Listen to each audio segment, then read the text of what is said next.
Welcome to this explainer. Today, we're jumping right into a narrative that totally bridges the gap between the mundane, everyday world and the deeply supernatural. We're exploring the haunting story, the Jinn's devotion. So I want you to just clear your mind for a second. Imagine a forgotten, dusty village cast in the fading light of a golden sunset. Got it? Good. Because we're about to explore a mystery where devotion completely crosses the boundaries of human reality. And listen, this isn't just your standard romance story. It's a really deep dive into sacrifice, unseen burdens, and the absolute devastating cost of breaking the rules of the universe. Okay, let's dive into this. In a world full of noise, some souls meet in silence. This quote immediately establishes the tragic beauty of this whole narrative. I mean, the text is telling us right off the bat that this is not an ordinary love story. We are looking at a profound, absolutely silent connection between a girl who literally never belonged to this world and a boy who gave her his entire heart, completely unaware that she was never even human. It's a connection built not on grand, sweeping declarations, but on a quiet, almost eerie stillness. Section 1. A meeting in silence. The boy with silent dreams. To really understand the gravity of this connection, we first have to understand the profound emptiness of the life that came before it. We're starting with our main character, Ayaan. A broken house, silent dreams. Ayaan lives in this forgotten village. And you guys, he is poor. And not just lacking money, but lacking luck. Every single day is a brutal struggle in the fields. His hands are rough from labor, his heart is just exhausted. Yet he somehow clings to this quiet hope. And it's exactly in that state of intense vulnerability, during a golden sunset where the wind is carrying the strange calmness by the river, that he sees her. A girl in white. Her hair is moving with the breeze, and her eyes hold a depth that just feels unreal. So he approaches her, and she gives him this simple, direct answer. My name is Noor. In the source text, it literally says that her smile felt like home. This right here is a masterclass in cinematic, slow burn romance. She starts appearing everywhere, under the old village tree, on empty roads at sunset. But the text introduces a crucial, chilling mystery right at this moment. No one else ever sees her. Literally no one, only Ayaan.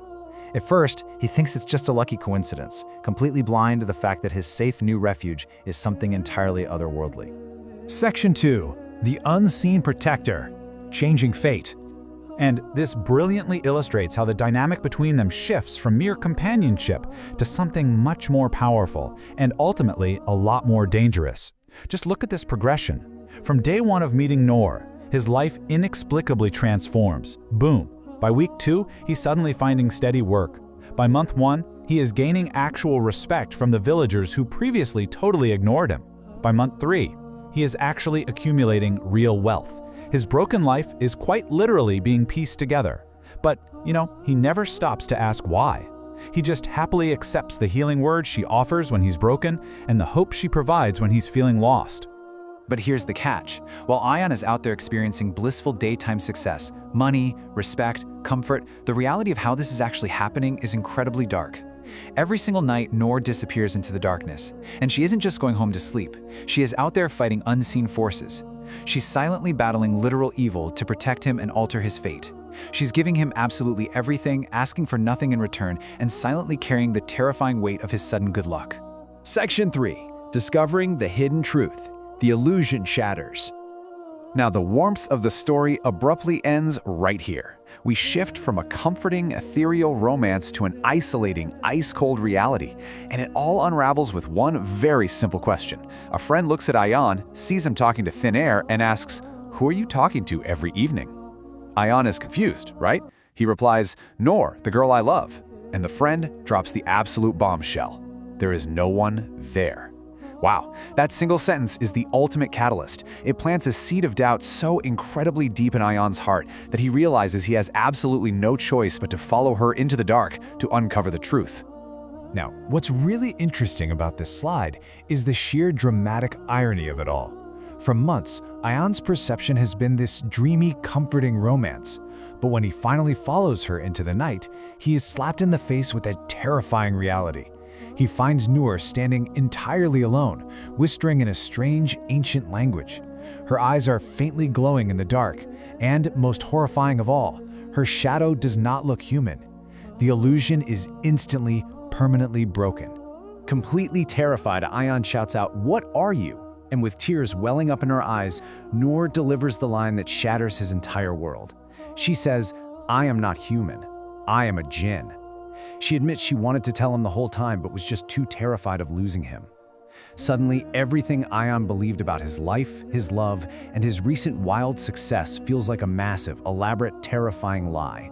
So the crucial point is understanding exactly what Noor is. A Jinn is not some ghost or a cute fairy. It is a vastly powerful being from another world entirely. And more importantly, they are bound by extremely strict cosmic rules. One of those absolute, non-negotiable rules forbade her from loving a human.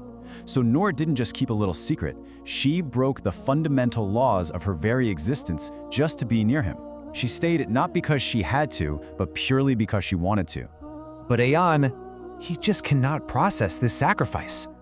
Consumed by visceral, primal fear, his reaction is honestly brutal. He yells, "You lied to me. You're not real. Stay away from me." It's a pure, fear-driven rejection. And those words, they break Noor completely. After enduring endless nighttime battles and breaking the sacred rules of her own world just for him, she honors his final request.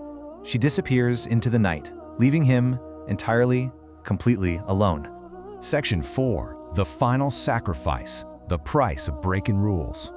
So, days turn into weeks. Noor never comes back.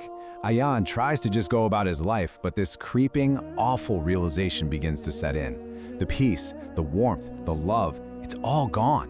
Ayaan realizes that despite her being a Jinn, her love was actually the realest thing he ever possessed. But his realization comes way too late.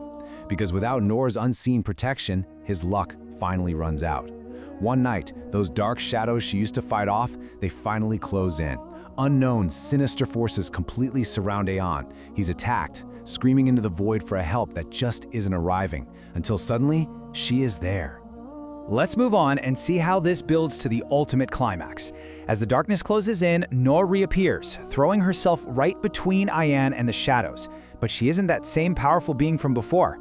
She is visibly weaker. Her form is literally fading. She tells him she promised to always protect him. And when Ayaan begs to know why she's doing this to herself, she reveals the devastating truth. Her time is ending. Because she broke the rules of her world to love a human, she now has to pay the ultimate, fatal price. Seeing her make this sacrifice, the blind fear that once drove Ayaan away, it completely evaporates. He holds her tightly, utterly desperate, and says, "Please don't go. I don't care what you are. I just want you." It's this incredible, powerful moment of total acceptance, regardless of the supernatural reality. But the core tragedy of this explainer is that his acceptance comes precisely when it is too late to save her. Noor smiles at him, with tears in her eyes. She softly tells him she was never meant to stay, but she is so glad she loved him. And then, the slow-motion tragedy just plays out. Ayaan tries so hard to hold on, but she literally fades like mist, right through his hands, gone forever. The cosmic debt was finally paid, and his protector was permanently erased. Section 5. Love beyond human reality. The enduring echo. We now move forward in time to see the bittersweet aftermath of this unbelievable encounter. Years had passed, and Ayaan's life has become a walking contradiction. Outwardly, he has wealth, success, and deep respect from his village. He is literally everything he dreamed of back when he was that poor boy in the broken house. But inwardly, there is only emptiness and complete crushing isolation.